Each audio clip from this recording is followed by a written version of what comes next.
Hey guys, we're back with another Ironclad Insights episode. We're going to go ahead and talk about Cornmachine today. Unfortunately, I don't have the gang with me, but I do have Mark, who also attended Cornmachine. Say hi, Mark. Hello. So we decided that we were going to this kind of last minute, or at least I did. I traveled with Travis and Thomas, like I do to a lot of events. I rounded up to Milwaukee, picked them up, and we headed over to Iowa. We had the conversation before, and we got really lucky that Thomas is actually from. Well, I don't know about from, but his family has lived at some point in Iowa, and his mother currently lives there, about 2 hours from the event. So we went and stayed there, played some Magic, and drove over in the morning to start the event. Did you have? You drove up with Nate, right, Mark? I did, yeah. So Nate and I drove up from St. Louis. It was a pretty easy drive in like the, local highway meandering route up through northern Missouri through central Iowa, basically. We ended up staying about an hour outside of Des Moines, mostly because, so for those of you who don't know me, I am a tall individual, and when I travel, I like to find a hotel that has a hot tub because baths are not sized for me.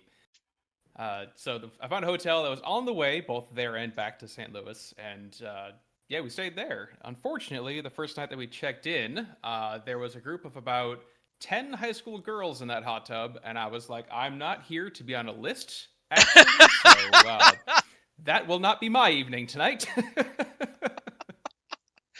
I think that most of us have been there and done that in awkward situations, Mark. So I completely understand where you're coming from. Um, we got up, we got to the event decently early. We were informed that it was going to be 5 rounds. I had never been to this place before. It was actually a really cool game store. It had a divided area for the sales area, so that you weren't like interacting with customers, and then they just had almost a second store, if you will, attached that was just for tabletop gaming and Magic. They also had a Yeah, huge it was selection great. of board games. I thought it was awesome.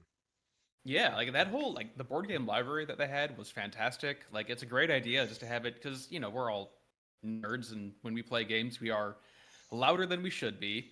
So it was a great configuration for that store. 100%. I thought it was again. I thought it was great. So we get in. I don't know about you guys, Mark, but we walked in and they were still setting up and getting ready. We didn't want to be in the way. We start pulling out models, and obviously a bunch of locals walk in that we know or we have met from other events. It was very nice to see a bunch of these people again. But I'm walking around and looking at these tables, and I'm reconsidering my life choices about bringing 120s to this event because there were multiple tables, and you didn't actually bring a 120, did you, this time, Mark? I did not know. I've Um, forsaken the phantasm. but I do know I've that you lost the are a faith. big fan of the Phantasm, and even with I flying, there am. were plenty of spots on these tables that would have been problematic. Yes, very much. Like a lot of the tables looked very cool. I mean, they had some great 3D printed terrain. Like the tables looked nice, and also there was unfortunate density issues on some of them, and some of that 3D terrain. Again, it looks great, but the actual practicality of playing around it introduces some issues. Yes. Um, as I'm sure we're all aware, it's if you're gonna do things like that, I would love to have a 2D, just like a mouse pad is the preference below it. That way you can take the 3D thing off while keeping the footprint present on the table. And that wasn't an option. It wasn't, majorly disruptive to play, but it definitely was a factor in some games. Oh, 100%. I don't know if you got to, Mark, but I played on a table that we ended up removing the top of it, but it had like a 2 foot wide crane where the base was like 4 inches by 4 inches. And the crane is like 2 foot across the table. And I was like, I'm going to hit that at some point. We need to get rid of that or we're going to have a problem. Like, Yeah, I eventually was on the that's going to table come next at to you. that. Yeah.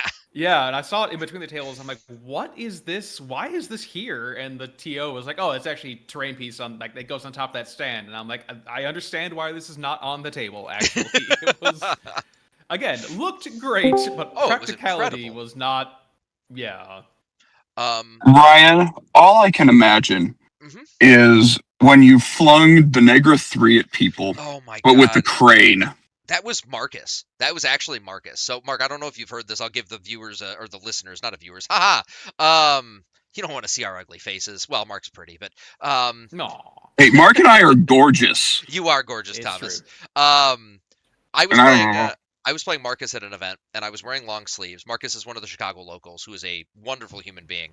And I was playing. runs the Windy City War Table League. If anybody is interested, please join. We have monthly leagues. Mhm. um Shameless plugs. um but I'm here for it. we're playing a game, and I don't even remember what had happened. But I went to pick up the dice because I was getting lower on clock, and as I went to snatch the dice up, I caught Denegra's wing on my sleeve, and then did Oh. the snap reflex of trying to catch Denegra before she went flying, which just created a worse problem because now the model is, instead of coming towards me, going away from me. Marcus caught her against his neck and face and handed her back, and the only thing that broke was the Denegra actually came off the mount, but nothing else broke, which was cool. And I was very, very, very apologetic because obviously That's remarkable, and I'm surprised there wasn't a serious injury I present. he wears glasses, That's and I was like, "Are wild. those safety rated, brother?" All right. So now we've got our stupid story, or I should say, my stupid story out of the way. But yes, I also Thomas. had, Oh, good. on the topic of Denegra, Ryan was at my house, and one of my cats decided that Denegra was a fantastic scratching post. So he's just standing there on the table, rubbing his head on Denegra's wing. This is a thing that happened. When we play games at Thomas's house, cats tend to just be more terrain on the table. All right. So, we finally got everything set up. We got tables figured out. They had to do what they said was going to be a repair. No idea why. Then they canceled that and said, "You guys are back there, but you're on the wrong tables," and they put us on different tables. So once we got all that figured out, we got set up. Mark, would you like to talk about your first round? What happened? Yeah, sure. So I was paired into Orgoth round one. Player by the name of Austin. Pretty sure he was local or Iowa City, which is near Des Moines. Pretty sure he was. Mhm. I think it was Butcher and Sabrith or Kishtar. One of those an casters. an unsurprising Orgoth pair. Not to be dismissive of it, but it's something. There was no surprise Oriax. uh, I was running my two lists, Helith, which is pretty well dialed in at this point, a pretty balanced list, and then my Moraine list I played is really fun, and I'm no longer playing it. It's just Moraine and a billion dudes, 4 Blade Masters, 3 Guardians, Last Watch, 3 Ghasts. It's a lot of fun. It just is not a good second list, is what I'll say. So, approach that. I mean, spoiler alert for the whole event. I played Helith all 5 rounds. Helith with Imperatus is just kind of nutty. Yep. He dropped Butcher, and the scenario was high stakes. The scenario wasn't really relevant. I ended up winning on Assassination here, but I was able to on turn 2 because I got Mage Hunter Assassins into the middle of the table in Forest with Force Barrier. So Azdirek tried to shoot some of them to death, and defense 18. It didn't work. That left Azdirek in charge range of Mage Hunter Assassins, and that's not a great place for Azdirek to be. And Azrak So no they all longer charged. existed. Correct, and they all died to the Spring Blades for what it's worth. Like the 3 of them went in and brought Azrak down to like 6 boxes, like a very minimal amount where like guns could finish off the rest of it, even through the 2 shield guards that were there. Yep. I have Lidissa and then the Dreadguard Cav in that list. They have Heart of Ice on them, so they kind of charged forward and pushed in, kind of just lodged themselves in. I think I did end up feeding. That was part of it to wipe to secure Azdirek, and then the whatever the character unit is, I always forget their name. Execrators? No. Yeah, the Execrators. You are correct. If you're talking about them. Orgoth one, yep. Orgoth, yeah. Them, and then also some Assault Reavers and some whatever. A good amount of stuff, quality on the feet. So passing the turn over to him, I had armor 21 cats between Heart of Ice and feet that were pretty well right in front of Butcher. He had to clear a bunch of stuff. Didn't realize too late that when a warrior model kills a model with Heart of Ice, they immediately become stationary. Mm-hmm. And or at the end of the activation, I think it was, but he only had range to charge into 1 cat. So Butcher ended up killing 1, counter feeding for 1 Blood Quench token, and then camping 4 or 5, and I wasn't going to try and kill Butcher. The next turn, I took some random shots in, and both of them spiked, and I was like, well, yeah, at this point, I might as well keep going for it, because I got down to like, there's something like 8 or 10 boxes. It was and 9 boxes, yeah, I remember.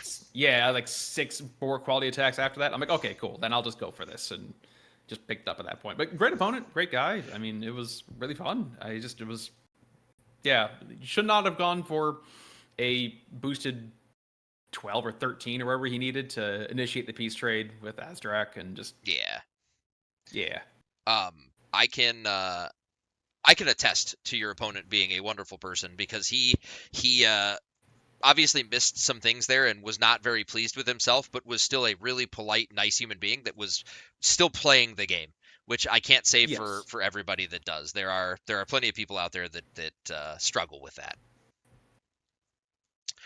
Mark, always the consummate gentleman, was very polite to him as well.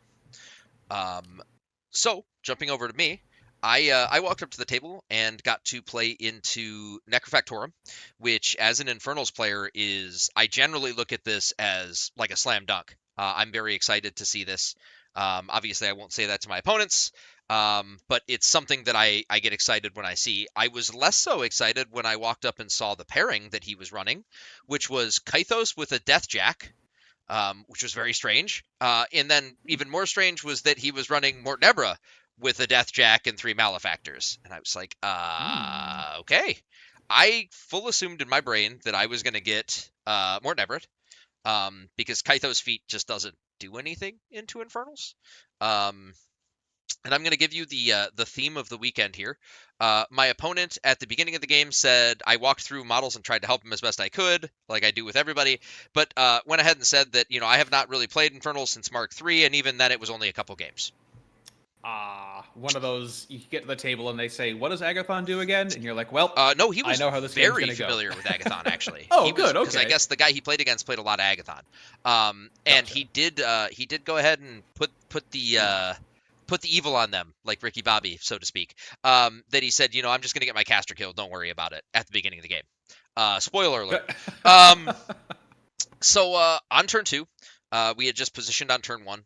He had gone first. On turn 2, he gets up into the middle of the table. I made the rookie mistake of allowing him to get a model pushed back into deadweight range of my Colossal, like a big dum dum. And obviously did have Orin in range, but you can't counter the deadweight when the deadweight doesn't target the big boy. So he got deadweight, but he did go down to 2 focus on Kythos, sitting behind a building, and he did pop his feet. I think you know where this is going, Mark. If you're in the middle of the table with your caster against Agathon, I can always go for it. Yeah, that more closer than 21 inches is too close. Yep. So, figured out the stats on it, and I'm pulling it up right now because I do not remember the baseline stats of Kythos. I think he's like a 15-16 or a 16-15. I don't remember. Like 16-15 maybe? He is Something a like that. 15-16 Sounds right. actually. So he was a Oh, okay. 17-21 effectively, because of transfers, right? Or not overboosts, I think is what we call it now. So was very easy to be able to get telemetry in range with Orin walk, or not Orin, I'm sorry, Hermit walk reposition. So +2 to hit on spells, basically negating his feat. I now need signs important 6s with Agathon. Go ahead and do it. Roll the damage with Agathon on the first one, and it was terrible. It was like 1142 or something. I was like, oh, well, this is starting off great. I mean, the math is still really, really good. I puppet mastered the first roll, and it came back 6644. Whoop. I'm not going to finish out the rolling. Obviously, Kythos died. My opponent was not upset about it. Was a consummate gentleman with it. Said that he knew it was going to happen, but he thought he had to make an aggressive play in that situation. The deadweight on my Colossal was really, really hard to deal with, obviously. And if he had asked the question after the game, if he doesn't go for the deadweight play, do I feat to try to kill his caster there? And I said, if you're camping like 4, probably not. I probably don't go for it because I can just make an attrition play. Mm-hmm. So hopefully we, and again, was very polite and I think learned something, at least about Infernals, and if that's all you get out of a game, that's at least you got something, right? But like I said, could not have been more polite about it, and move forward with it. So we went ahead and went into round 2. I walked around the room real quick. Obviously, my game ended decently early, so I got to sit and watch a lot of Mark's game. Um, Mhm. but I walked around and asked, and the main characters in the room, and I'm making a really bad joke now because everybody's a main character. But the villains of the story, of my story, are Mark, Travis, Thomas, Robert, and Nate. And all of them were undefeated, obviously, in the first round. So yeah, moving. I'm sorry. I apologize. I don't want to misspeak for Thomas. I do believe Thomas lost his first round. I Mm. don't have that on the top of my head, so I don't want to. Anyway, moving on. In round 2, Mark, who did you get paired up into? I got paired up into Callie, who's also a local. She was playing Winter Core. Ah, I ended up getting into Vilcool. The thought there being that Helith can ignore clouds, Vilcool can't put down clouds, and Moraine has 0 cloud mitigation, so it has to be Helith. That's what she dropped. It was either that or I think Baranova was her second list. hmm And last year Nate played. I don't know how many times we a played the lot. Baranova into Callus matchup, but like it has to be over 60 times. Like we played it so many times. So I'm like, okay, if you drop Baranova, I at least know how to go into this. Like Vilcool, I threat 19, you threat 18, and I have admonition, so like Helith at least very much should not die. So I feel okay here. And it went pretty well. I mean, it came down to the very end. I got up pretty significantly on scenario. Kelly had to go for a very long odds assassination. Got Vilcool, was not able to get into melee, but was able to get into axe throwing range. At that point, I had swapped Veil of Darkness onto Helith, so minus 5 range. The axes were range 3. I was also on a hill with force barrier, so I was defense 19. And she had the two throws, one initial and then the reload. It needed to hit both of the 14s or whatever it is and I missed both of them. Yeah. So, which like she was not surprised. She was like, I'm in a bad situation. This is my only out, and it's not a great out, but I got to go for it. And good for her for recognizing that and not just being like, well, I guess I'll just pass clock and lose. Yep. But Made yep. took the So I ended chance. up Made a play. yeah, exactly. Yeah, so I ended up winning on scenario there, but it was good. It was a very. I always forget that Vilcool has Field Marshal Prowl, right? hmm And archers tried to shoot a couple jacks, and she was like, "That's stealthed." I'm like, "God, right? I forgot that's Winter Core. That can Nope. happen in this faction, actually." No one expects random fucking Great Bears to just be invisible. Correct. Yes. All right. So in round 2, I got to play against Cam Parker, who is a good friend of mine from Iowa. He is a Grimkin player that Cam has been playing Grimkin since like I think the beginning of Mark 4. I mean, I think it's earlier than that, but I met him at the beginning of Mark 4. And he has just continued with Grimkin. He is a diehard Grimkin player. So Mm. even when they were bad and not playable, and even Nate was like, "Fuck this faction," and sold it. Yes, I'm calling you out, Nate. He Cam stuck around and stuck with him. So now that they're back to being popular again, I know he's happy about the faction, but he's also annoyed that everybody else is playing with his toys. So Cam Which two decided. did he bring? Cam actually brought Wanderer, which is what he dropped against me. Mm. And then I think it was Child. Was the other list? Yep. Man, that is like one of the things I will say about like obviously Old Witch is really strong in Grimkin right now. I mean in general, but like every Wanderer is probably the weakest, and I want to emphasize the relativity of that word. Like I don't think they have a weak actual caster in that faction. It is great. Like it's like even Wanderer, like as the relatively weakest power of them, is still Really perfectly good. valid to bring. I feel like yeah. This coming from the Dusk player. Oh no, my weakest player is my weakest caster is Hazaroth. Oh no. Get out of here. I mean, come on now. We have 3.5 casters. I completely disagree with you, sir. It's okay. You don't think Tyrus is good. I don't want your opinion. All right. That is not what I think. Just for the record, Tyrus is good. I am just bad at playing Tyrus. I am the problem. It's not him. So I played Cam. Cam has played me with Infernals a few times. And I know he knows at least most of what Infernals do. I played, but he's not apparently super familiar with Vorgoroth, which is what I chose to play into him, which is generally my Grimkin drop. Um, the 16-inch threat range, being able to fling snakes that far, generally puts Grimkin in an awkward situation. I don't think, now that I've talked it through with a couple of Grimkin player friends of mine, I don't think it's correct specifically into Wanderer because Starcrossed is so good. And it makes Mat 6 really, really sad. It's So a I do pretty good think spell. I made a mistake in that. But it didn't really matter. Cam took it on the chin very well, but he chose to cast Fog of War and Starcrossed and run the full distance up onto a hill in the middle of the table. And again, the running joke is, well, when I tell people this, I killed someone on bottom of 1, is, oh, you just Agathoned them. The answer was no, I Vorgorothed him. Vorgoroth has Soulfire on her card. The Foreboders still threat 21 inches. Ran the Forebodar up, cast 3 boosted to hit, boosted damage Soulfires, and unfortunately Cam aided on turn 1. I I tried to show Cam what it was and asked if he wanted to like have me show it so we could continue the game or re-rack and run it again. And Cam chose not to, unfortunately. So again, I spent the entirety of the rest of the round just wandering around watching everybody else's games. I mean, because you used, I think, a total of like 8 minutes combined of your clocks. It was very yes, quick. yes. Well, I mean, less actually. My first round was 6 minutes, and my second round was 56 seconds. So, but yeah, it was not a lot. Going into the third round, Mark. Again, by the way, just so everybody knows, walked around the room. Robert was still undefeated.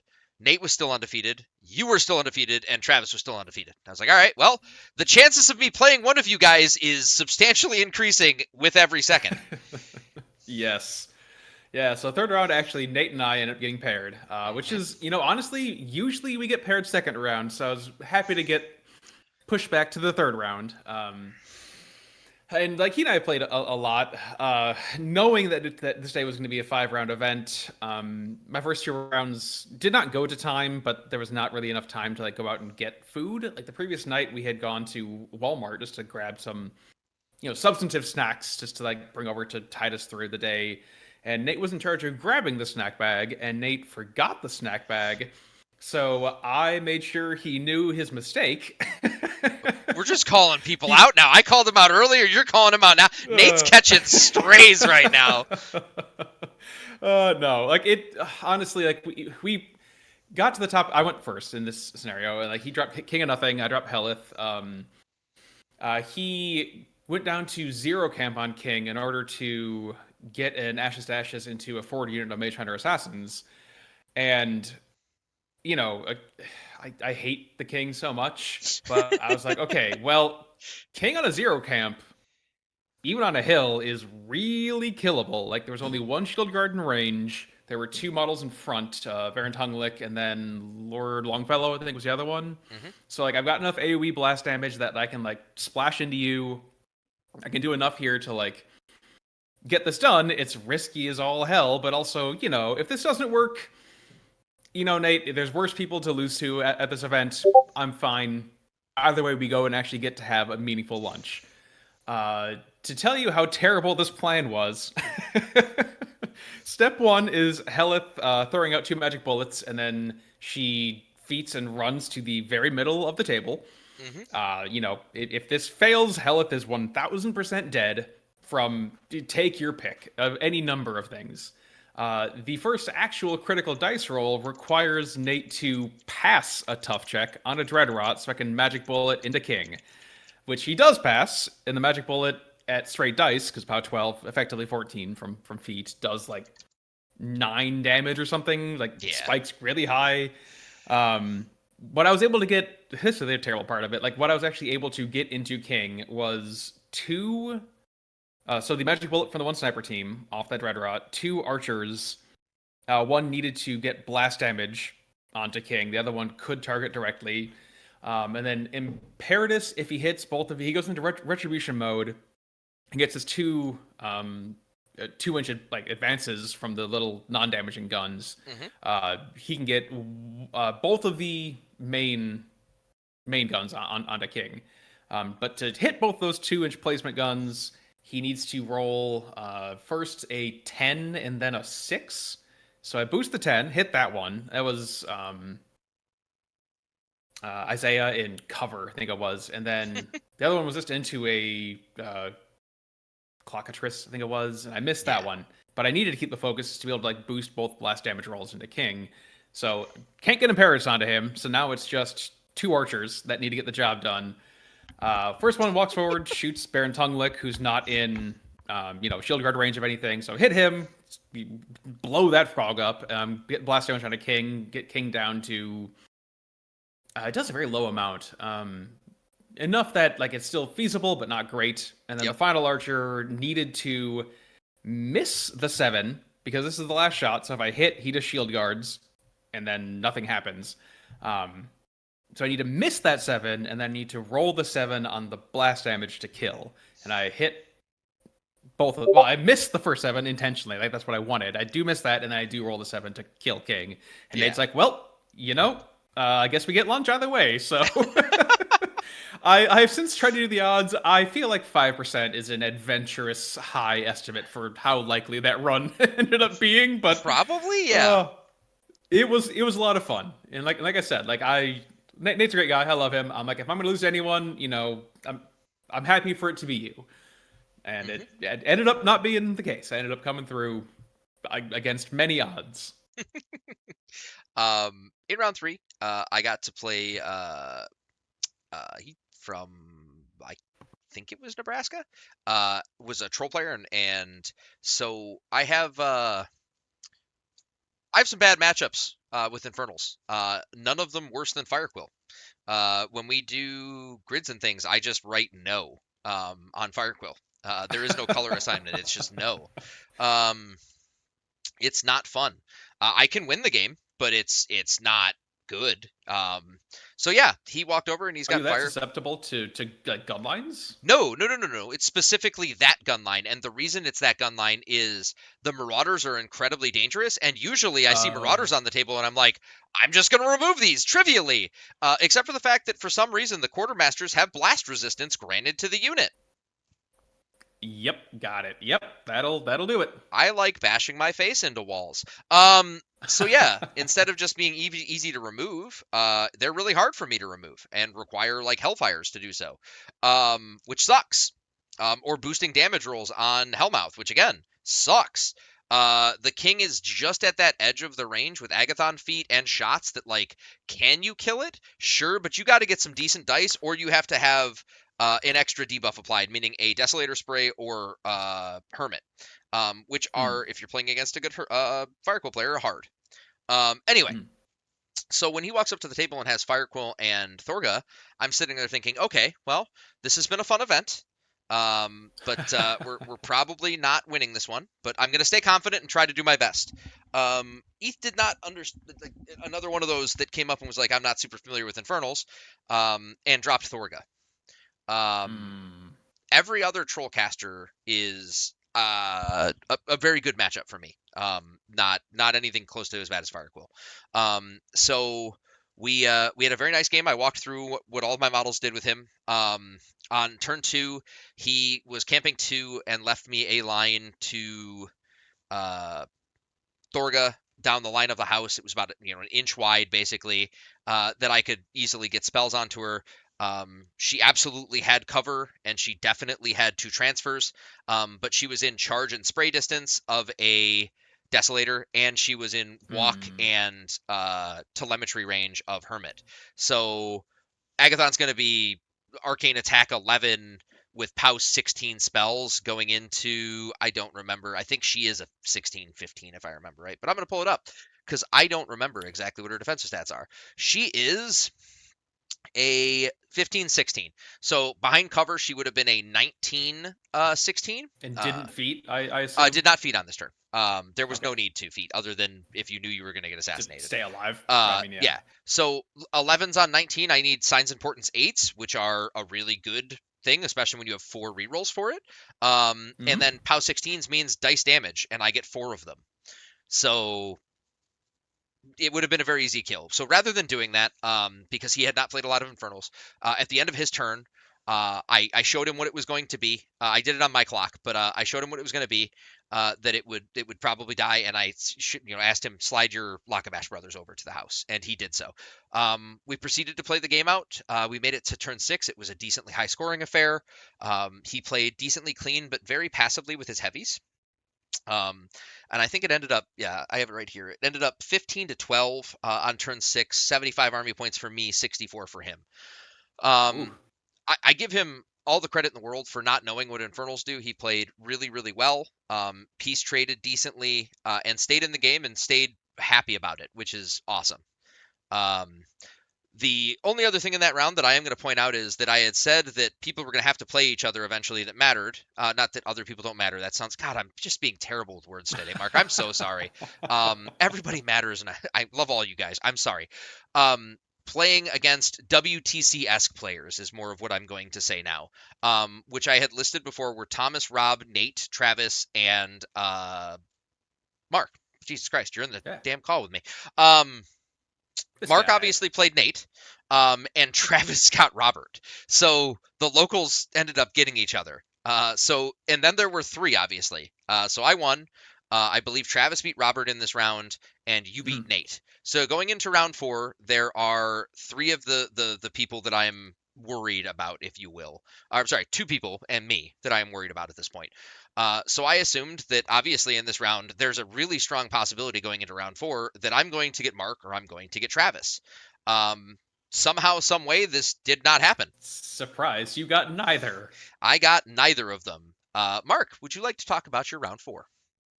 Yeah, so I got Travis. So Grimkin, second round in a row. I didn't know that there was a third Grimkin player there. Like, I know they're popular, but I didn't. Man, spooky boys, too spooky. So played against Travis. I played against him. When was Boker? No, at Siege, because that was right after the June update. Just a month and a half, 2 months ago. Yep, yeah. So I played him there. He played Heretic into me. I was assuming it'd be the same thing. I, again, dropped Helith. That, again, all 5 games is Helith. I wanted to drop Moraine so many times, and I'm like, this can go so bad if I drop the list. It's just not the right choice. And I learned a lot from our game at Siege. Mostly that Heretic, if they can't extend the threat range with Gallows, has a very static threat range. So on turn 2, I was able to run Imperatus up, sit on the center 50, and play Bite and Hold to be sturdy, so I can't be pushed, pulled. Imperatus is going nowhere. Because I out-threat. Base chart. This is one of the things. If you have not got to ask a House Callus player, what is Imperatus threat range, they just get to give the same answer Wintercore players give with Razor. I'm just like... So it could be this. So, okay. So here's the deal. The short answer is, for all you out there, if you are more than 12 inches away, then if nothing is within 12 inches, Imperatus is not going to get to you in melee. But if something is within 12, you can walk 6, shoot the non-damaging guns twice, unless he's playing with Moraine and he's got Mirage on him. Correct, or that, or I'm just fucking with you. Or if you proc Admonition, or Tyrus Feet, or there's a number of ways this can be better. But as a base number, in Helith specifically. Correct. So I do that on turn 2. Get pretty aggressive into the scenario just to make sure that whatever he does get, I'm not going to go down too far. It's pressure point, so it's not a great scenario. That's the 4 flags, but at least that way I would be contesting the 50. Scoring at least one of my flags on my side, and then he's going to contest my other flag and then score his 2. So I figure, worst case, I'll go down 2-0, 2-1, whatever. He ends up, one of the last things he moves on his turn is a cage, the Cage Rager, to go into contest the 50 as well, being just within 6 inches of Imperatus, to proc Admonition, who now can take a little sidestep, still being in the zone of the 50 to contest, but now being able to see around the forest, who can now see Heretic. And Heretic's behind a wall, for what it's worth. It's not like he's just out in the middle with nothing, but he's camping 2 behind a wall. 2 beasts are full on fury that turn. There's, I was able to get health, forward, feet, get some magic bullets off the Cage Rager because Cage Rager was within 4 of Heretic, so got 3 magic bullets off the Cage Rager into Heretic. Health was able to shoot once. Well, shot Heretic twice, but one of them went to the Crabbit for the shield guard. Got that. Got some Void Blast boost, Void blast damage from the archers onto Heretic, and then the final thing, when he had no transfers left and was down to like 8 boxes, Imperatus got to Imperatus and just kind of went sideways and consumed one of my initial melee attacks, but still had 3 focus on me and boosted the second one over the wall and just picked him up. Yep. So it feels like a very good matchup, Heretic specifically for me. Honestly, for anyone, like I feel like Bite and Hold being standard across the board essentially really does hurt Heretic, just because like that Gallows is so critical to the plan, and if you have that key piece in the front that threats 11, like Skin and Bones goes 10, Cage Rager goes 9, I think it's speed 5, like it. If you can threat more than that and you can get the alpha, then it's a bad time for Heretic. And yeah, you're going to steal a spell, but you're going to get one of them, and then hopefully the turn after you've taken out enough on the front that it's not great. His other list was Old Witch. With a Hoos. Old Witch is great, obviously, and I'm not saying he dropped the wrong caster, but Old Witch is just universally very good. But Nate's pairing is King of Nothing and Old Witch, so I have many more games into Old Witch specifically. I don't know if that factored into Travis's thinking. I know he generally has liked Heretic. I think he's now off Heretic, maybe. I think he's on to King now. But no idea. Yeah, I mean, it was a great game. It just, even if he doesn't proc that admonition, Imperatus can still get there. I just walk forward and then still do the same thing. Yeah. I just don't get the charge. It's really hard to hide from Imperatus. When that model dropped, I was like, Jesus, 24 points is insane. But like, man, Imperatus under health does is Phantasm a drug. things, but better. But better, and like I have only had Imperatus truly die once out of about 20 games now. Mm-hmm. It just, especially now that he gets the armor buff from Hell of Feet, it's really hard to. It is. Take care of him. Like yeah. He's annoying. Anyway, 100%. Yep. So, like I said, and winning on Assassination.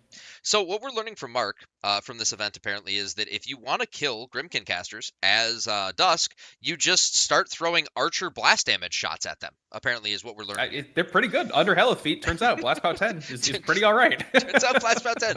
It's just good. My fourth round, I ended up getting a gentleman named Craig Kellogg, who I have seen at other events but never actually gotten to play. He came up with Storm Legion, and I believe his pairing was Kane Calder, or was it Huxley? I know it was Calder because I played Calder, but it was Huxley Calder. Okay. In this matchup, okay, yeah. I consistently expect to see Huxley, and everybody just seems to drop Calder. I don't know if it is a comfort thing. I don't think it's correct because Agathon deals very well with just mass amounts of infantry. Like that's kind of a staple.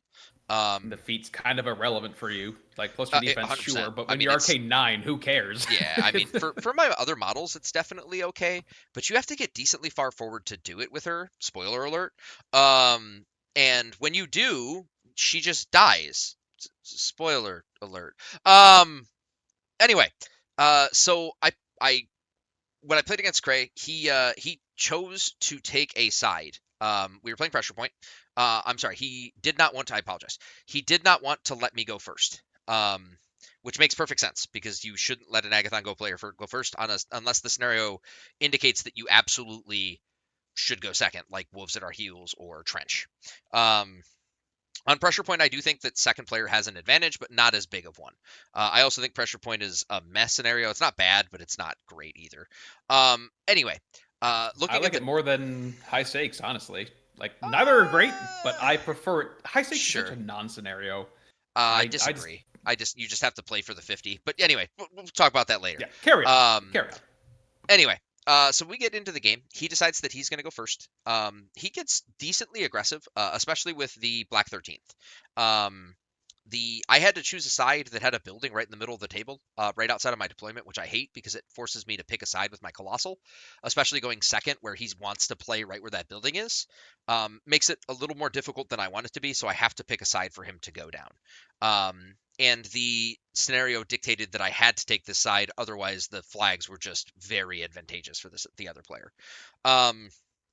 Well, he runs up, doesn't put Calder within 21, and doesn't give me a whole lot. I could have taken a Cav model or two, but then I'm giving an Arc Node for a Cav model or two.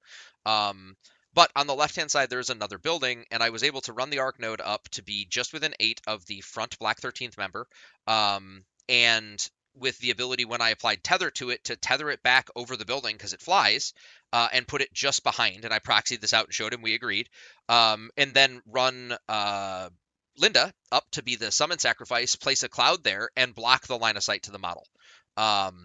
So it worked out decently well that he was going to have to go through that cloud with like Cav models that would take a damage to get to the Forebodar if he really wanted to, and I was okay with that.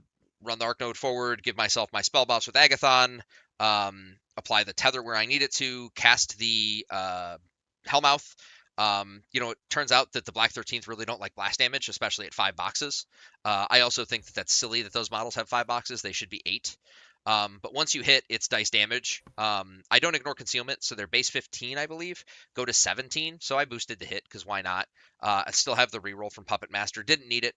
Hit the boosted roll, and then it's POW 12s to them, so it's dice damage. I need 5s with a reroll, and I just rolled 3 5s, then tethered it backwards. That's a real feels bad, man, if you don't know it. And it put my opponent a little bit on edge, as you can understand, Mark. I mean, you lose a 9-point good unit right off the rip for what is basically nothing, Oh, yeah. right? I can completely understand the frustration. And it kind of just went downhill from there. His next turn, he decided that his best modus operandi, the only thing I gave him was 1 Cav unit charge into my Colossal, which I'm not, like, he needs way more than that to be able to kill it. And trading a Cav unit for some damage on my Colossal with getting a really nice shot into, I can never remember which one it is, the Stormblade Legionnaires, I think it is, the guys that have Big Game Hunter. And I think I killed 3 of them. And then I just get to pick up the Cav the next turn, right? Because they're on top of my model. Yep. It seemed like an okay trade at the time, and I still think I take that trade. He that's the only attacks he made that turn was to charge the Cav in. He did 15 or so points of damage, which is what I was expecting. It might have been a little more. I don't remember off the top of my head. I was too busy looking at something else. He runs the rest of his models forward, including the Shield Bros, Assailers.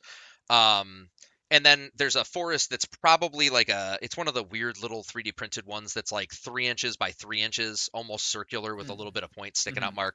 And he puts a unit of Assailers inside of it, and then he runs his caster to be directly behind it. He walks his Cav over, makes some attacks into the Desolator that I summoned.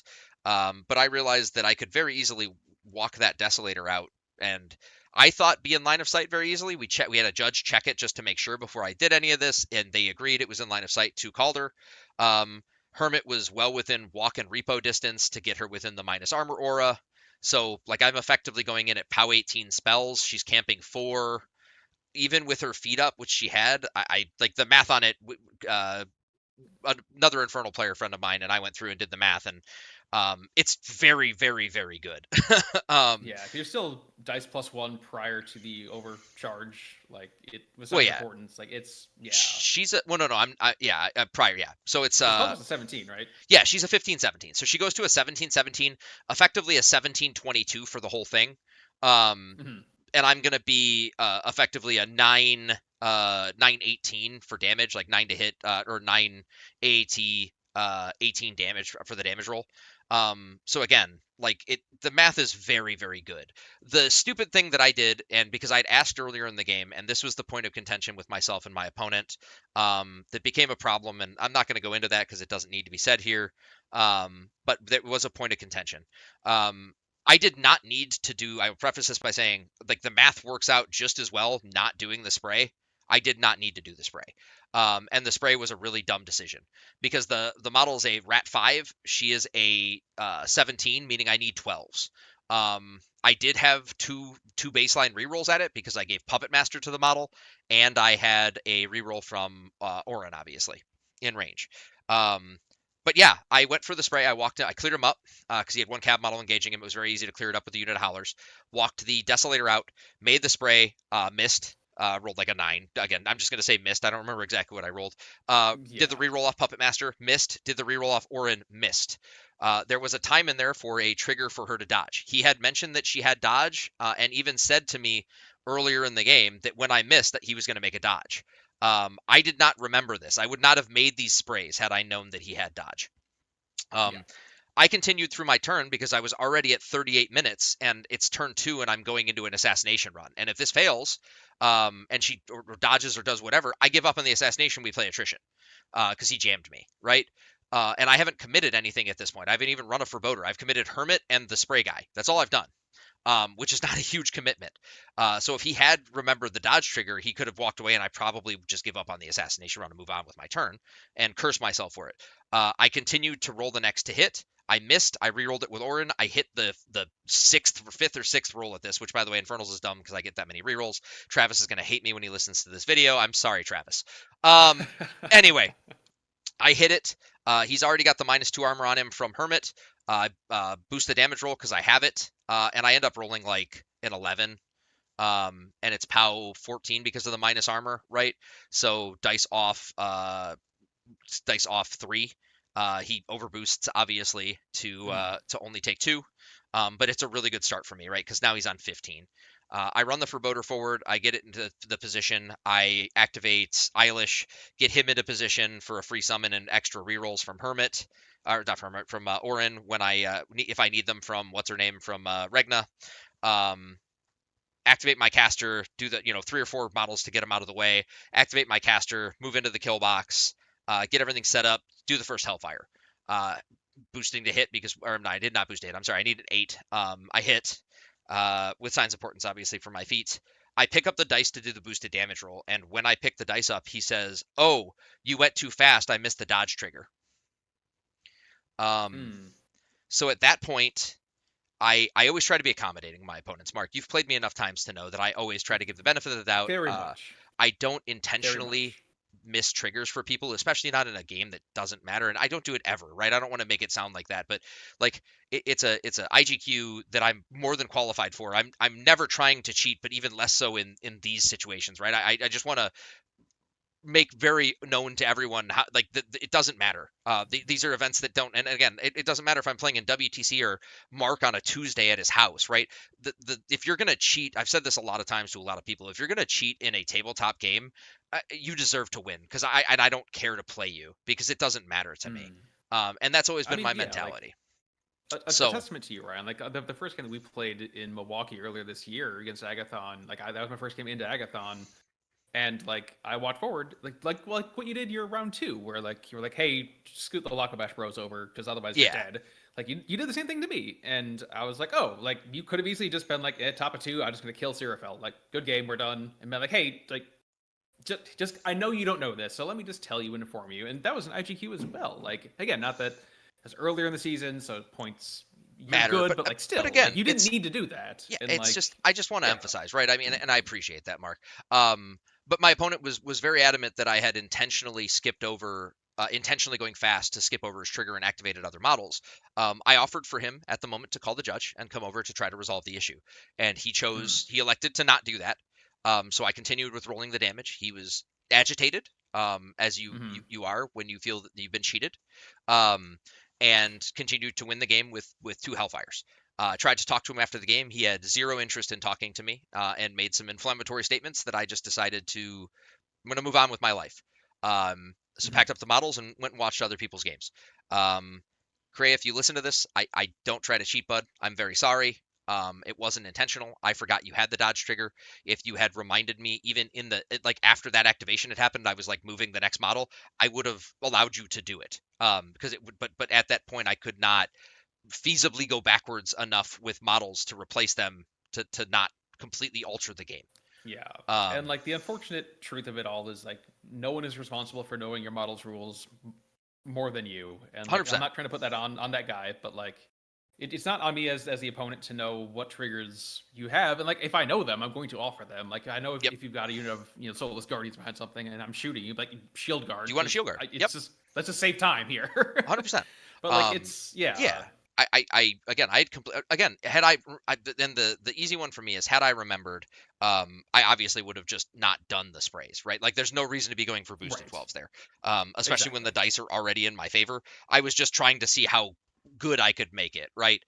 Right, yeah, because without dodge, like you might as well roll those. Like if Yeah, you if he hit doesn't either have of them, then dodge in great, that situation, cool. there's no reason not to go for that, right? But Exactly, because he has exactly. dodge, there's no reason to do it. It's just a 2 extra damage roll on what was already. It takes like an 85% assassination run with just Agathon to with obviously the minus from Hermit to like Hmm. I don't say 100% because there's no such thing, but you know what I mean. Two very easy dice. Right, yeah. Anyway, moving on. So obviously at the end of this round, it is very late. I think it was like 8 something when we started this, Yeah, Mark, about like that, yeah. 8:10. Hmm. Mark and I are both tired, and we both walked over to each other, and it's like, "Hey, Mark, I guess we're finally getting to do this, buddy." Yep, so it's you and I at top table. Yep. We walk up to the table, and Mark and I decided at the beginning of the game, it's like, "Hey, do you want to just call each other's casters?" And Um, we successfully did. yes, we very much so did. Mark knew I was playing Agathon. I knew Mark that was going to play Helith. Moraine Dude Swarm sounds good until you start thinking about how easy Agathon removes dudes, Yeah, and and like I yeah, considered it because the blade masters are hexproof, so like you can't spell me, but like I don't think you need I to in just that removed the case. Warjacks, and now Like you don't have flank. exactly, like it's just not great. Yep. So, would you like to talk it through, Mark? Go ahead. Yeah, sure. I mean, so I remember this because I won the roll for first, Hmm. and I debated for a long while, mostly because again, end of round 4, start of round 5. Brain is kind of mush at this Yes. point. In Well, and fault you played line, Nate I and Travis feel earlier, so yeah, and like fault line is one of those where I'm like, you can easily run away with this if you score first, in my opinion. Like it's hmm not always gonna be the case, but like it's such a high scoring scenario that if you can get 2 back-to-back solid turns of scoring, it's better to start that trade than not. So I elected to go second. And mid deployment, I'm like, God, that was a terrible choice. Why did I give Agathon first? That was dumb. So like, realized that, yeah, like I said, basically in deployment, like once you started going first and ran, to the mid board, I'm like, ah, crap, I can't really. I'm probably gonna need to kill box myself next turn to stay alive.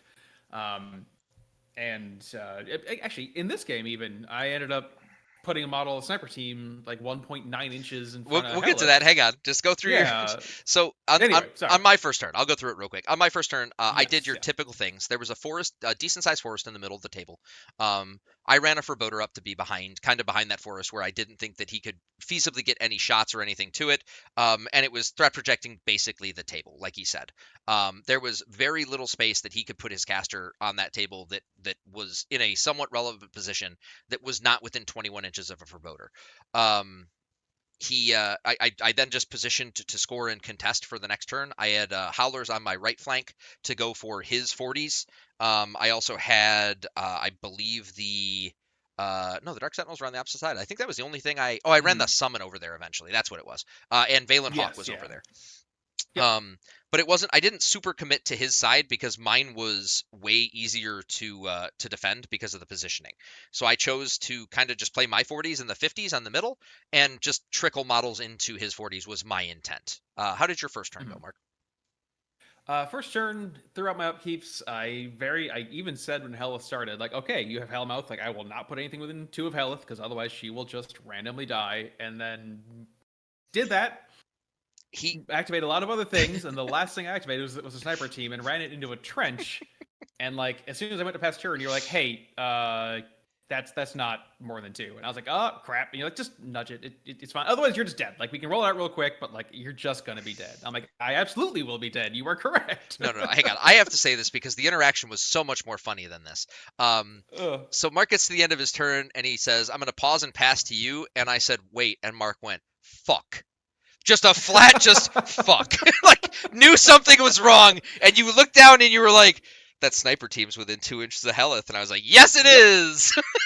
After I even said verbally to He myself, did. do not put anything within 2 of He's Helith. he spent like 4 minutes on Helith's activation, figuring out where Helith could Uh, stand to not be within 21 inches of a forebodar, and making sure that there was a 2-inch bubble completely around Helith, even behind her, which was funny, mhm. to make sure there was no way that I could kill this caster. And then the literal last activation was like, I don't know what to do with this sniper team. I'm just gonna put it in this trench, and I'm just It'll just like run here in the face middle. palming. It's fine. It's like, Yep. Mark, no. So we fixed that. But yes, Mark quite made the gentleman. Yes, you're like just nudge it, like a little bit out of 2, and we're yes. fine. Let's keep going. You did make an attack. You did make some attacks on turn 1. Oh, If you that's would like right. to Yeah, talk yeah. about those, Because you go did ahead. summon your horror Yep. and ran it Walked just him. behind. Walked There's him right a behind the forest. forest. Yeah. Sorry. Yes, walked. There's a forest right in the middle of the table. Behind it, so I couldn't see it for charging, but I was able to stir the blood into a unit of assassins. They were able to walk forward and get 2 into melee range with it. So I was made 2 and like it's dice off. I think it was dice off 8. Something that like on Arm 19. 36, I'm not gonna Your base pow 10. pout 10, so off 9. Yeah, Oh so like I'm no not no gonna no do. no. It's off 7, brother. Off 7. You're You on did. 19. I'm I'm base arm pow 19. 8. Oh, your base pow 8. You go to pow 10. I'm sorry. That's Yep. what it is. So yeah, your dice off 9. Yep. But you're weapon master. So the first Correct. roll, Yeah. Mark does 0 damage, and is regretting his decision. Then Mark proceeds to roll. It was like 664, right? Because it was dice off 9. You ended up doing 14 damage to the model. Yes. So it was you rolled a 13 on 3 dice, which is not like insanely big, but in that situation, it was very, I don't want to say frustrating, but I was just like, this figures, right?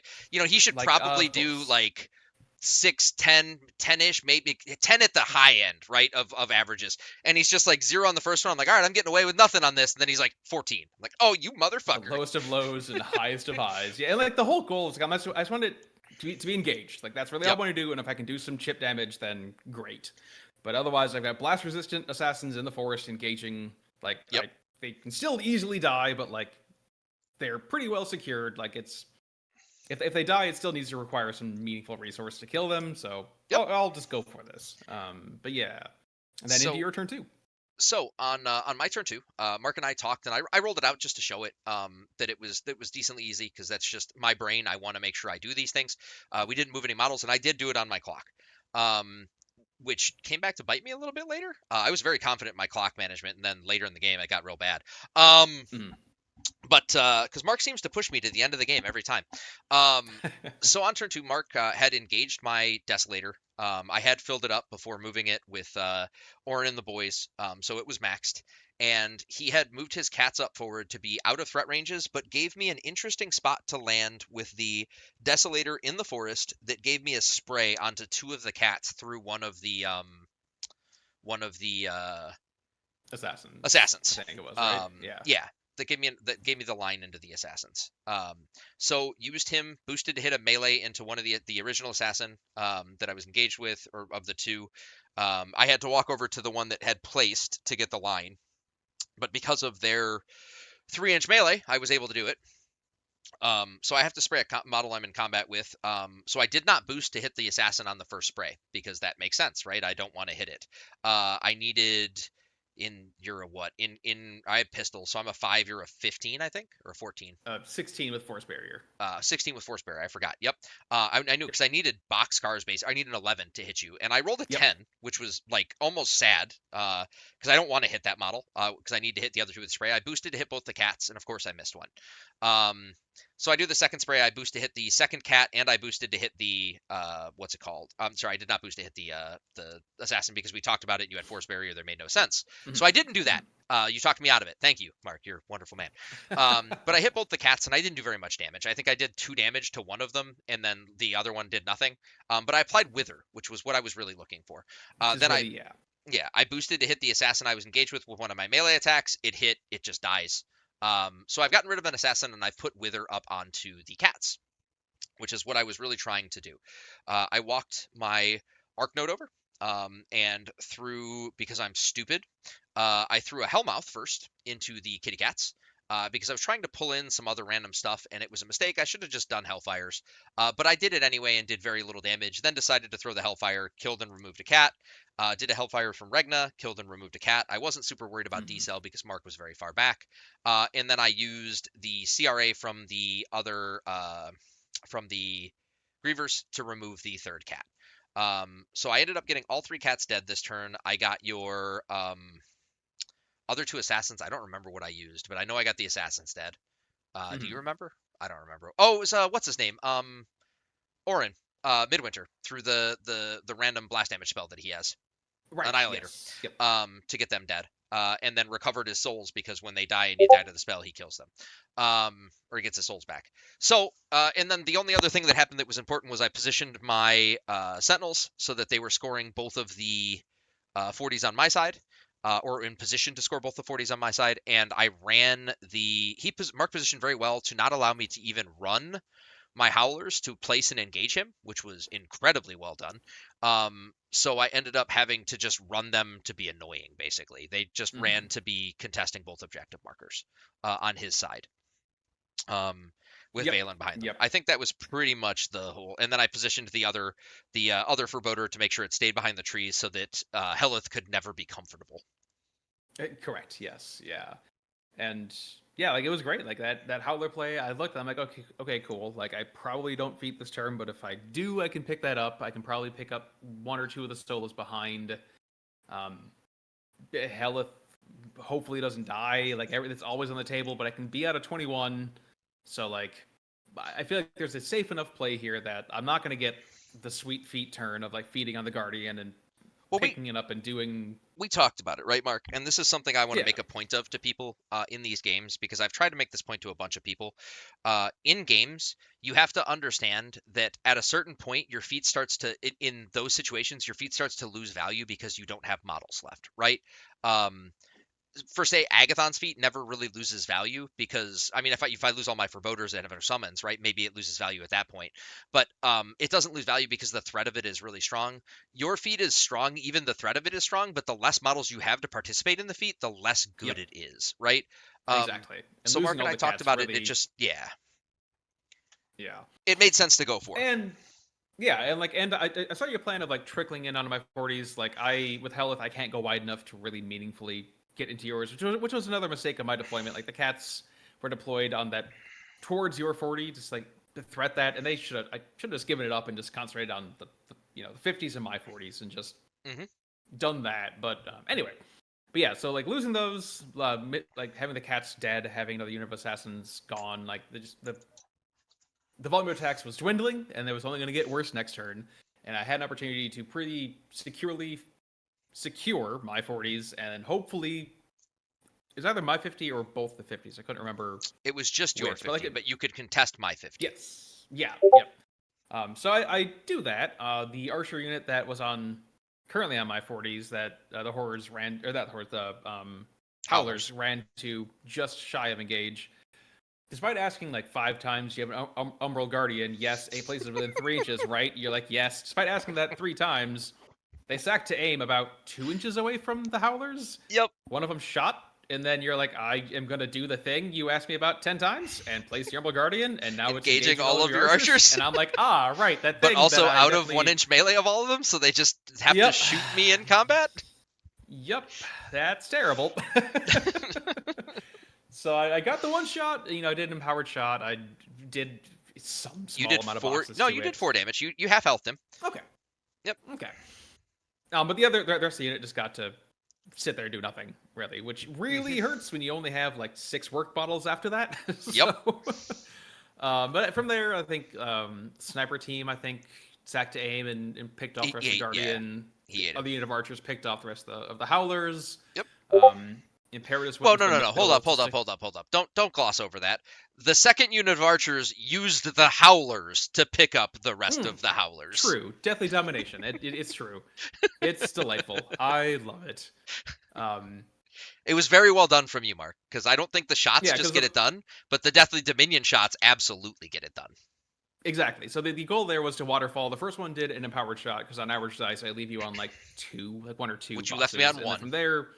Right. So then from there, the next one goes Deathly Domination, kills the first one. They walk over, mostly kill the second guy. No, he killed the second one. Goes forward. He killed the second one. Yep. That's right. And then the third one just one power shot killed the third one. Yeah. Yep. So clean that up. I was able to double score my 40s. Imperatus. I don't remember exactly. I remember I didn't get as much work done in the center as I had wanted him to. Imperatus killed the Desolator, and then tried. You were trying to figure out which shot type thing you wanted to, or whatever phase thing you Mhm. wanted to do. Yeah. And you ended up using the defensive one. You killed Mhm. the Desolator, and you put yourself where you were contesting, but out of line of sight of my newly summoned heavy. That's right. That's right. Yep. So did that. Lanissa failed to kill something. It's Linissa failed to the rest of kill that. Regna's Forebodor that was engaging her. That's what it was. Yeah. Charged and missed the first attack. Yes. I wanted to Blood Boon the AoE to go into the Grievers. Which like we got there eventually, but it left Lanissa on very little. I'm pretty sure you picked her up at that point. I did not. I did not. You did not. Okay. I Maybe had she to left kill the on cats one at that individually. I point. couldn't get to her. Was the problem? That's right. Yeah, because everything else was engaging in front of you. But Yep. anyway, point is, I passed turn. I score both my 40s. Not my 50 because you still had something left there contesting it. Yeah. And Yep. I had the so secondary the 50s summon. were both contested. Yep, the 50s were both contested. I had my 40s. You had your 40s. Yep. And yeah, it goes into your turn 3. We were relatively close in scoring at this point. Mhm. It was I could see that it was going to be problematic because the only model I had left on the right side of the table to contest at that point in time was Valen Hawk and the one Griever that I had. Well, actually, I didn't run him over that, but eventually I ran him over that direction because he killed most of the unit of Grievers. So I had Valen Hawk and I had Elaine Runwood were like my only options to contest on that side of the table, and Elaine wasn't in a great position to do so. So I again marked positioned really well to not give me my feet. My feet still existed in the game. I had the opportunity to go for the kill onto Lanissa, but she was engaged. I don't remember what she was engaged by, but she was engaged by something. And you were on 2 transfers, so I didn't really want to go for that because I needed to do more work, and my snake needed something to kill anyway. So started off with the snake going in to kill one of the cats. I don't. They're the same to me. They don't have names. Killing either Benki or Sasha or one of the two of them to clear off my 50 because that was the model that was contesting. Also putting himself in a position where he was contesting the 50 still. I used the unit of Dark Sentinels charged into the other cat, killed the other cat. I had put curse on it at some point there before that. I think it was. It might even have been an out of activation spell. I can't remember, but I got curse on it, and they went in and just cleaned it up. So in the middle of the table, the only things really left for him were a sniper team, his Imperatus, and what's her name? One unit of archers was near the middle, but yeah, yeah, they were off to the right, but again, on like the 50 on the area, 50s, yeah. yes, Correct, were like 3 models. I realized obviously I couldn't really interact with Imperatus at that point, so I dropped my last summon, which ended up being a Tormentor. And just kind of put him in Imperatus's way, right? To be like, here, deal with this stupid thing, have fun. I put my caster onto both of the 40s, making sure that I was scoring them. I also had one random cultist guy left from the non-Orin unit. And Orin's unit was kind of just hanging out behind the Tormentor, giving them essence so that I didn't have to. I ran Valen to engage and kind of screw with both of the 40s on his side and just be annoying with Brother's Keeper. And went up a few points because I think I scored 5, 6. Or I'm sorry, I scored 3, 4. I apologize. I scored 4 that turn. You scored 0. So I went up by 4 points. I think I was up 1. I think I went up 5 that turn. Which put him in a really awkward position trying to come back and deal with it. Yeah, because at that point, I just didn't have enough work models left in the middle because the Guardian was also towing into your 50. So I'm like, well, I need to kill that, just double score the 50s. Yep. And that Imperatus can do a lot, but out of feet turn, he's not going to solo that Guardian. Nope. So I'm like, okay, best case here, because I have nothing left to go over to your 40s to contest. So I'm like, those 2 are just lost to me forever. Like those are just your points forever. You're scoring like, 2 Agathon, points I think, forever. was double I got scoring it. at that point. Yep. Yeah. So I'm like, if I could get something over there, great. Not contesting it, but like, there's nothing that could even run. Like, it's just they're just lost. So we were focusing on the center and my 40s at this point. Helith, I think, cleared off Valen. 100%. Sack to aim, Phantom Yep. Seeker, just boosted, bam, bam. Ate his took face. care of it. So like I cleared off my 40s. I was able to score those 2. I was able to clear off my 50 with Imperatus. Yep, Imperative still Enough at the that I stake. was able to score, but I was still down 1 point going into your turn. I'm pretty sure scoring. You were. Like the momentum was definitely getting away from me at that point, and at this point I feel like the writing was pretty well on the wall of like you had cleared off enough of my work models that the Guardian especially could be like you're not gonna like if Imperatus can go in twice, probably, but there's not enough really behind that to meaningfully ever have a chance of killing it. So Yep. you can be pretty forward with the Guardian at that point. Um, and yeah, so basically pass my turn.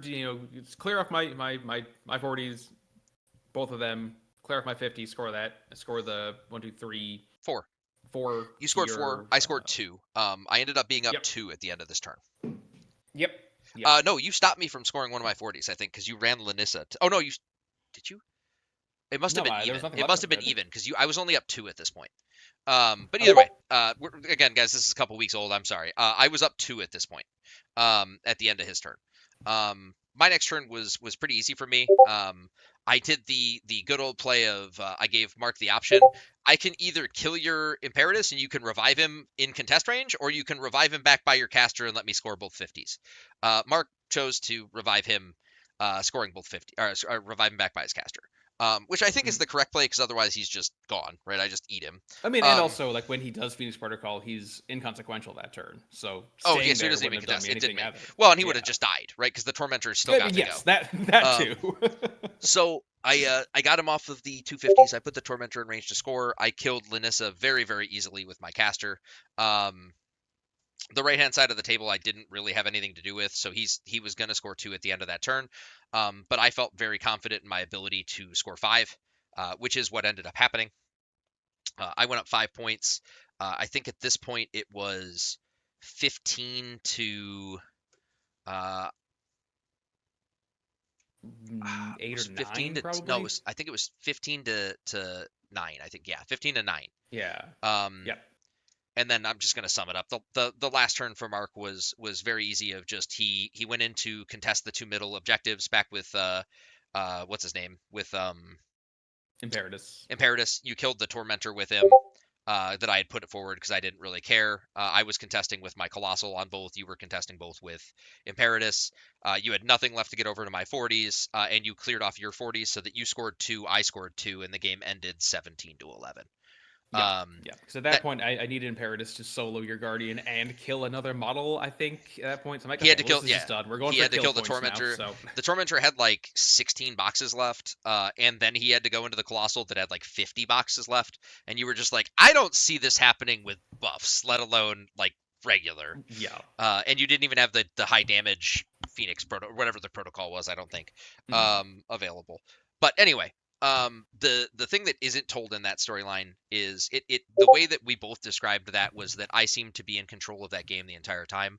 Um, the army points tell a very different story. I killed 51, Mark killed 98. At the end of the game, I had my caster, Orin's unit, Regna, Elaine somehow survived through that entire game. Nobody knows how. But I'd lost basically the one random cultist from the other unit survived, and my colossal. Everything else Mhm. had died. It was I did not have, and I might be wrong on the models left again. This is 2 weeks old in my brain, guys. I'm trying to remember. Um, I did not have a lot of models left. Neither did Mark, but I was not able to just finish units was the problem. And Imperatus can't die. That model just Yep. lives on. Yeah, I mean, like if there was another turn, then you would have killed him. Like there's Oh, at that point, 100%. it's Yeah. in the middle, like next to your guardian. Like you eat the He just last walks over and 16 punches him in the boxes. face. And, Yeah. exactly. Um, Yeah. Mark, you did an incredible job not giving me a decent feat. I didn't even say that I used it because I didn't. I legitimately just never had an opportunity to really feat in that game. Obviously, if Mark had positioned the way he did on turn 2, I would have to just win the game. But we fixed that and went forward, and I ended that game on I think it was turn 5 or turn 6, and I did not feat. Hmm. Which is really weird with Agathon to just not feat. I honestly, it's a really good threat component, but against Helith, I don't know that I even really need the feat to kill you. You Um, don't. because her stats are 1515 low is enough. very killable. I probably should have feated and just triple Hellfired into the cats to pick them up instead of throwing a curse and then Hellmouth. But whatever. Decisions are decisions.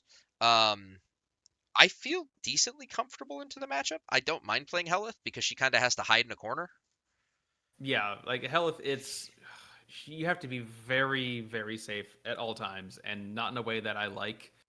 Anything that can out threat, like if we were at like the 19-inch both sides game, then I can play that. But Hmm. like, I don't out threat your arc nodes, which means you out threat me, and you can kill me any turn that you get an arc node that can see Helith, and that's Yep. not a place I like being. Like, that's part of why I like my Moraine list. Like I said, I love that list of just the entire trash machine list, but it's changed now at this point, just to give me something that can better play into not specifically just Infernals, but like that is a more balanced pair with Helith. Because Moraine obviously is still 15-17 is still very killable. See Calder.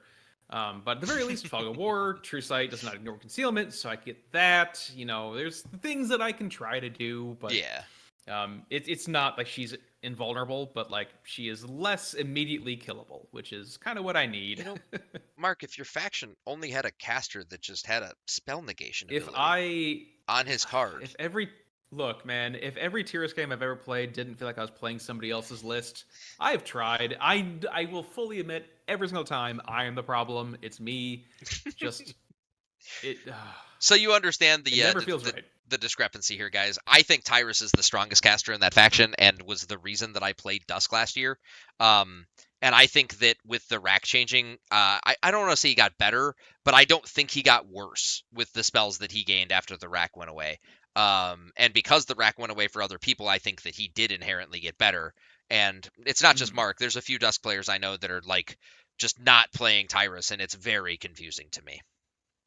I I don't disagree with anything you said. Like I think he's definitely in the running, if not is clearly the best caster. Like it's Uh, just no game I've ever played with him in Dusk or yeah. in Callus. Like it's Yep. just like I just have never found a list that feels right for me. Like even if it's one that is objectively a good list, it just still feels weird to pilot it, and like it just I don't know. There's I a need lot of more games with it.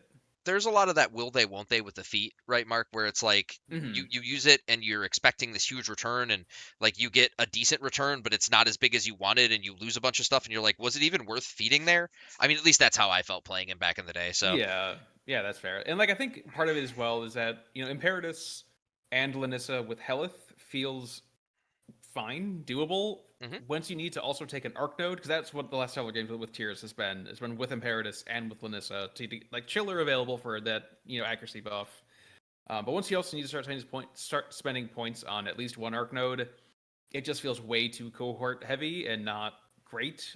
So if I did, honestly, let's be real, when I do go back to Tyrus, it's going to be without Imperatus, which is weird because that dude does insane things. But he it does. just, I think for that list, it just, and like a spell immune Imperatus sounds great and it's not bad. It just, for list composition, I think you either do Imperatus or you do Linissa, and I think Tyrus greatly enjoys having an accuracy bonus through Chiller, and so Linissa feels more valuable there than He also Imperatus to me. loves having an armor buff because it's like losing IR on that caster It's also true. sucked. Um, It's true. Making a joke, obviously. Um, um, but yeah, we're gonna. I guarantee you that's gonna come out. I'm not, again. I'm not telling you to play it, Mark. I just for the record, because I know it's gonna come out. He did not lose IR. That was a joke. That's a meme, guys. You get a double armor buff if you bring Linissa and Tyrus. That is a running joke that started locally because one of our local players was like, "Wait, Tyrus has IR," and it's like, yes, yes, he Yep. does, sir. Anyway, Actually, yes. besides the point, I'm sorry, inside jokes are bad. I thought that the event was very well run. I will say for the Cornmachine judges, Knox, and I cannot remember the other gentleman's name, which is really wrong of me, and I'm sorry. Um, there was there's some work that needs to be done. And again, I'm not nitpicking. I'm not trying to be mean. This is constructive criticism. There were quite a few judge calls that they had to walk away to try to answer that were not necessarily difficult ones to figure out. And again, I understand that it's your first event and that you run it. But that's something that you've got to. It has to speed up to increase the speed of play, especially in a 5-man event or a Yeah. 5-round event. Yeah, I again, I appreciate them. It was a great event. Happy to go again. But that's like the one sticking point that I would suggest you figure out. Also, if you're running a 5 round event, find a way to either fit a lunch in or get your players lunch. Even if you have to charge a little more for the entrance fee, order pizzas or something, right? Yeah, Because yeah, that was when you go 12 hours of gaming with like and again, I won my round, so I had the ability to go get food if I wanted to. But the people I know, Travis's games, most of his games went to turn 5 or turn 6, and you don't have any time, and it just sucks to not be able to eat. yeah. Because there wasn't even anything like in a walking like let me just Oh go no. next door and grab something. Like I will say like to their credit with the judging, I don't disagree with you. Like there were some calls that like at a table next to me, I don't remember exactly what it was, but I remember being like that's not a like I have a snap answer, but like that shouldn't be a walk away and deliberate. But like they did do a great job of making it very clear from the beginning that Travis is here. He is here as a player. He is not here as a judge. Do not ask him judge questions. Like that's not his role here today. Don't do that. And like I thought that was a good. I'm glad that they did that because Oh, Travis 100%. deserves to be able to play. Yes, he does. I every time we go to an event and it is said, it's a great thing because it's not his job to inform you of rules in that setting, right? Yes. Um, so again, and again, please, Mark, don't take it the wrong way, and anybody listening, don't take it the wrong way. I'm Oh in no no, I way, don't know. shape, or form shaming these guys. I think that they did a wonderful job running a wonderful event. I just there needed to be a little bit more, and I shouldn't say needed. It would be nice if there was just a little bit more base knowledge of the game to understand some of the easier mechanics that didn't require like a walk away huddle, and just to speed up gameplay. Hmm. So at the end of the event, because I kind of got sidetracked there, I apologize, Mark. And we're gonna have a little bit of a conversation about this at the end too, because I'm in very big disagreement with a few people about the way that these things should work. So at the end of the event, the podium was myself in first, Trish Ross in second, who is a wonderful player from Texas. She's a Shadowflame chart player who I know that you've talked to quite a few times, Mark. She's a lovely human being. Yeah, she's wonderful. Out of Houston. She was on my ATC Yep. team at Adepticon. Uh, She's great. Tra- Travis ended up stepping up into third. In Cray ended up taking fourth. Travis edged Cray out by I think it was like control points. Like it was second tiebreaker, which was or victory VPs, whatever they call them in this. It's control points. Hmm. And the point I'm trying to make here, or getting to, and the reason I'm going all the way down here is Cray took fourth. Mark fell all the way to fifth after going 4-0 in a tournament, and then falls to fifth because of tiebreakers. Also, Hmm. remember that those tiebreakers, listeners, were Travis and Nate, were two of his tiebreakers. So, uh, and again, I know that the player doesn't mean anything because Nate ended up going 3-2 in this event and Travis went 4-1. But when you go to an event that's 5 rounds and you play three WTC players. I know Nate is not a WTC player this turn, but Nate's been to more WTCs than I care to talk about. Travis is Correct. a perennial double WTC player, and I'm a newer WTC player, but I'm ranked what 37th in the world or something stupid, right?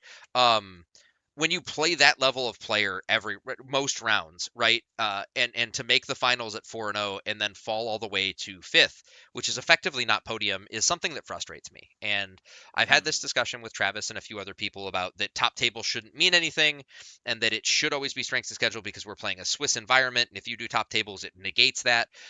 But there has to be something said for the fact that, especially in a 5 round, right? In a 4 round, it's a little more understandable that we're using just strength of schedule. But in a 5 round event, to go to be the only 4-0s and then you fall to fifth place is egregious. Yeah, it's.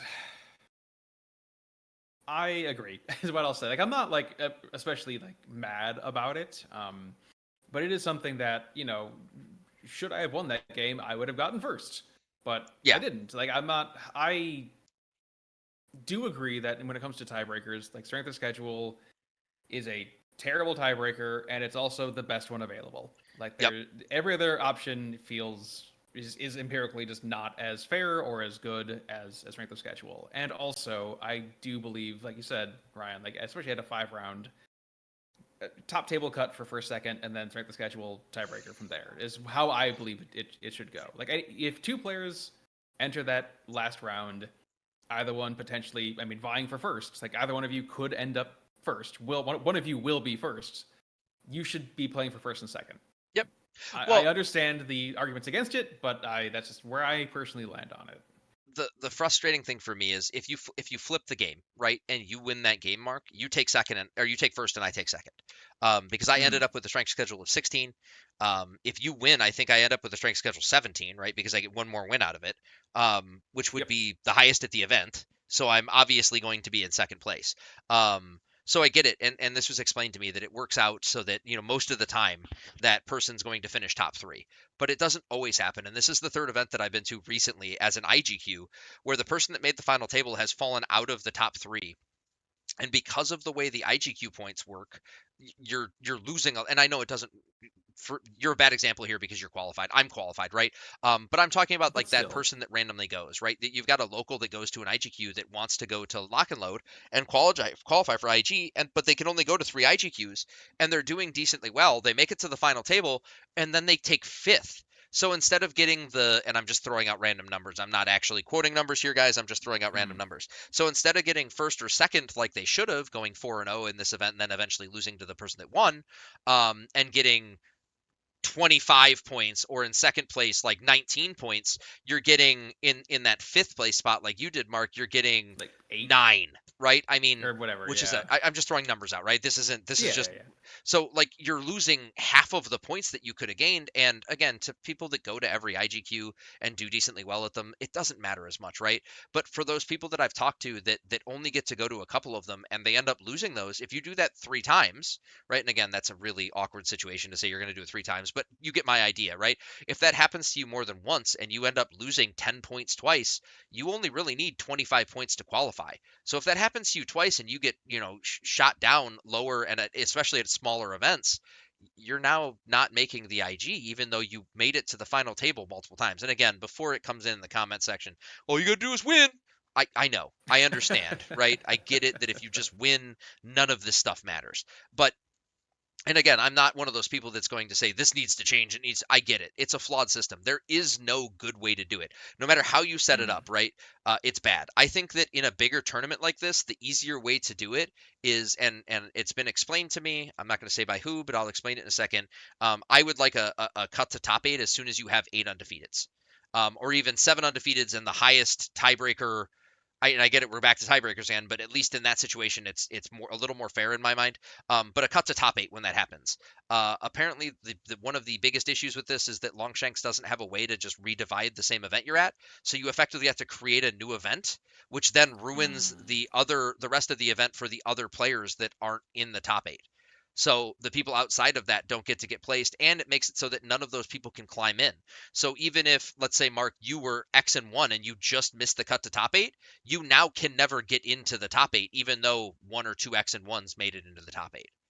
So I understand where they're coming from. There is no good system. I just really hate the fact that you can make it 4-0 to a 5 round tournament, lose in the final round, and then drop to fifth. Like it's just a Yeah. issue. Yeah. Like it's like I said. Like I don't. I see where you're coming from. Like cut to top 8. It's really to me like especially for if you make it to the final table. If you are playing for the final round for first place, it makes sense to me. It feels better to me as a player. Obviously, I'm biased because I would have gotten second, but Yes. it just feels better if like you are playing for first. Like one of you, it makes sense that this player who does not get first should then be second because you you made it there. But Yep. again, there's not a perfect system. Is you play every player plays every other player, and then we've Yes. got a 95 round event, and that Yep. is never going to be a thing. So like, Nope.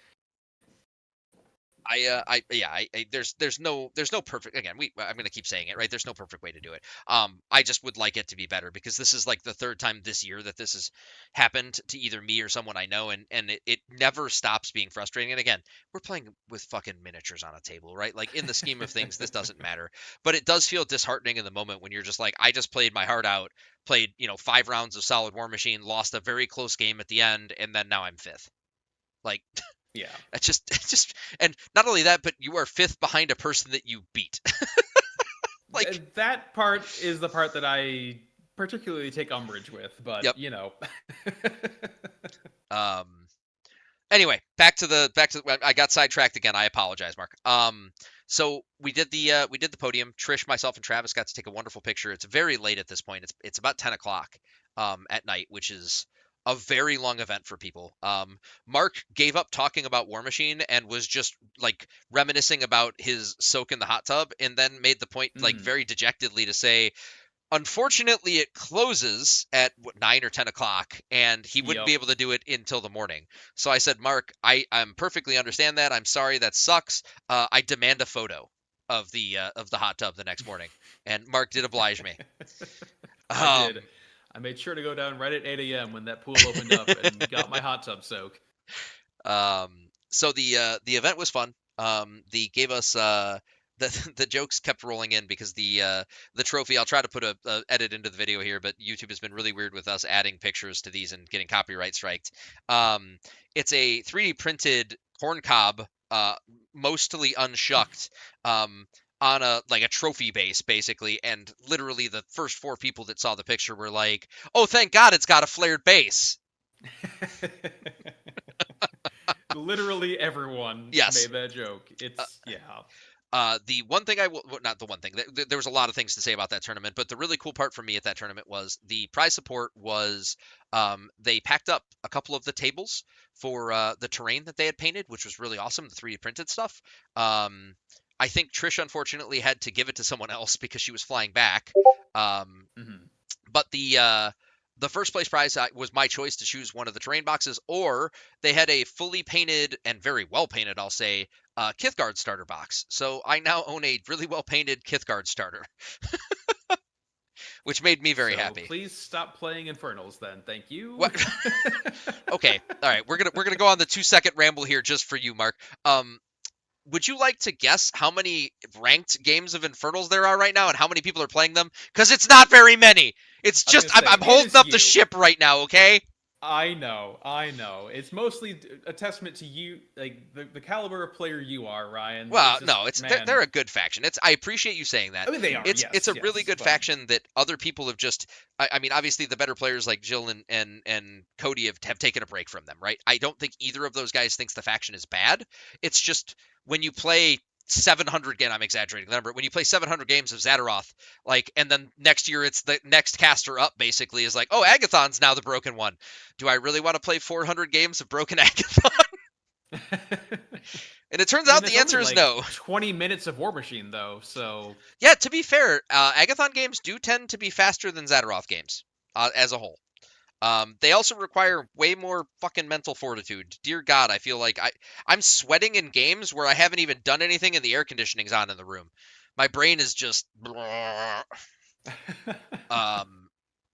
All right, we have run quite long here, Mark. Did you have any wonderful experiences in getting home, or did it happen easy and okay? it happened fine. Yeah, easy enough. Um, we uh, we made it all the way back to Travis's, which was really nice. I actually drove up. I'm gonna toot my own horn here.